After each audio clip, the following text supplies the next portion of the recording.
happen in the places that God has called us. Yeah. Now, in order to do that, I'd like to sew this up with 3 stories, and I think I can keep you up with 3 stories.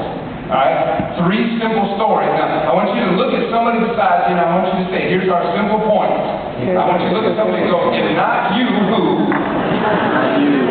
Now look at somebody else and go, and if not now, when?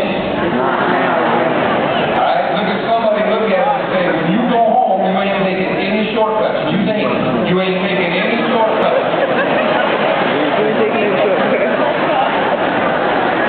Alright, that's enough now. Don't start fellowshipping. Just do what I said. Now, here's the thing. Now, third point. So, first point, if not you, who? If not now, when? Second point, you ain't taking any shortcuts. Number 3, write it on the wall. Look at somebody and say, write it on the wall. Alright, I got a 4th one, but I'm going to say that you're going to have to remind me. So, if not you, who? If not now, when? You ain't taking any shortcuts, and write it on the wall. You don't need to take notes. You've just told everybody what to remind each other about all the way home. There's your notes. How many of you have heard of Tim Sanders of Yahoo fame? Tim Sanders of Yahoo fame. He brought a message at a recent Catholic conference, and it's on YouTube, and it's pretty powerful. I'm going to give you a condensed version. He uses it in conferences, and the way he tells it's very powerful. But he basically tells a story about the organization Timberland that makes the shoes that went and had a sales conference in New Orleans in 2006. 2006 was post-Katrina. When all of these young salesmen and executives got down there, they're all very young, very yuppie, very well-to-do, very affluent. Young people got down to New Orleans. They decided they'd take one of their days and they'd get out and try to help what was going on around there. They tried to sew into the community. So they went 3 blocks from where their convention was meeting and went downtown, and they got their hammers out and they hauled garbage and they worked all day long. They worked with some very famous people. Even Charles Barkley showed up with some press, and they were all involved in all of this. And at the end of the day, they thought they'd really done some good.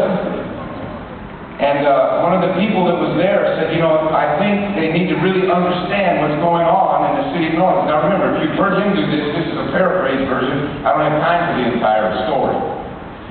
And this lady said, look, we need to get some buses, we need to get a leader, and we need to go down to the 9th Ward. So she got 3 yellow buses put together. She loaded all these young Timberland employees up on these buses. They got a 25-year-old leader with an attitude and a bullhorn. They headed into the 9th Ward, and they got down to the 9th Ward. They said where the watermark was at 10 feet on houses, the rubble, the disaster, the travesty was terrible.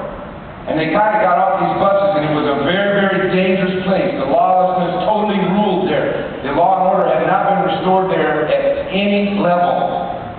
And they kind of tentatively got off this bus, and they started walking around, broken glass, stuff all over, rubble everywhere. And they walked around, and one of the guys looked over, and just maybe from here to where the seats start to go up, he saw a little broken down ramshackle community center, and on the over it was a sign that said free water.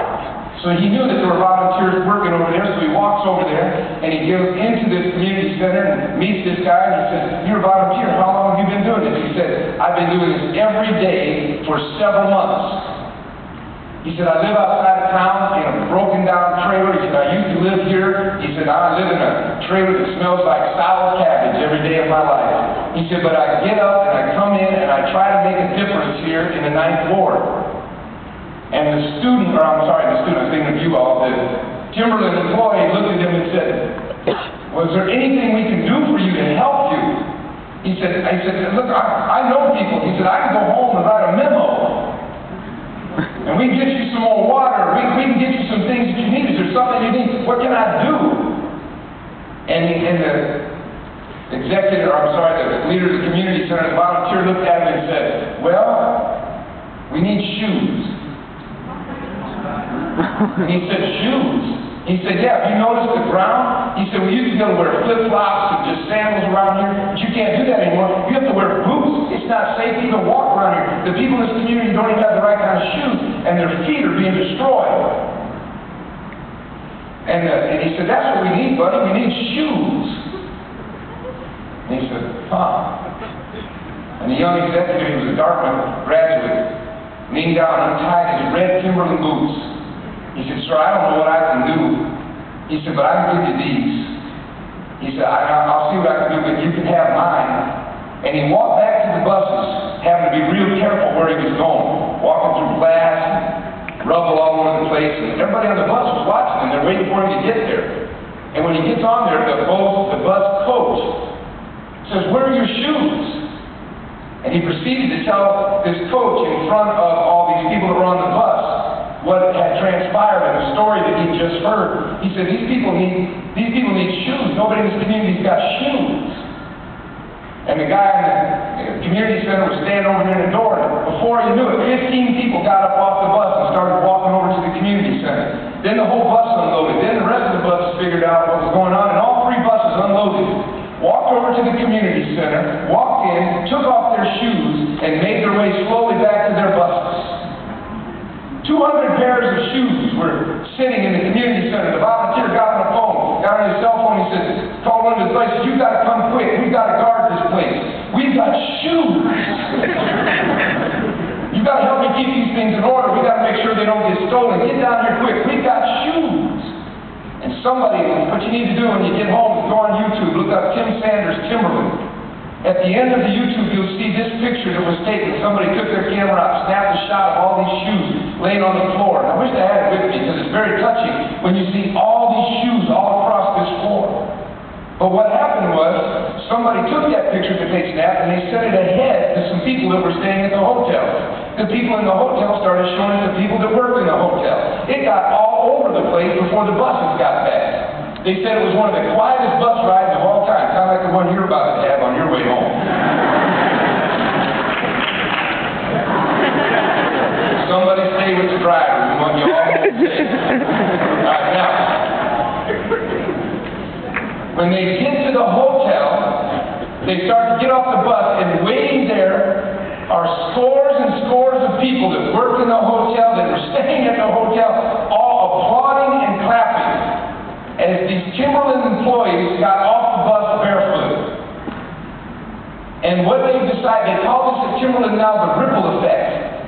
And they use it in their company. It's like one person deciding to do one small thing powerfully from their heart could possibly affect literally scores and scores, maybe hundreds, maybe thousands of people to do good. When you go home, you'll wonder, I don't have all the music. I don't have all the people around me. I don't have all the energy and the enthusiasm. Can I do it? Well, unlace your boots, baby, and lay them down there, and maybe God will do it. Make a difference for you and your community. And he says at the end of his message, I didn't make that line up, I borrowed it. I pirated this thing and stole it with glee. I've had about one original thought. I can't remember what that was. And Tim Sanders walks off the stage every time he says it. I want you to say it this time, knowing what it means to somebody around you. If not you, who? And if not now, when? We've got to go home and make a difference. Not somewhere in the future.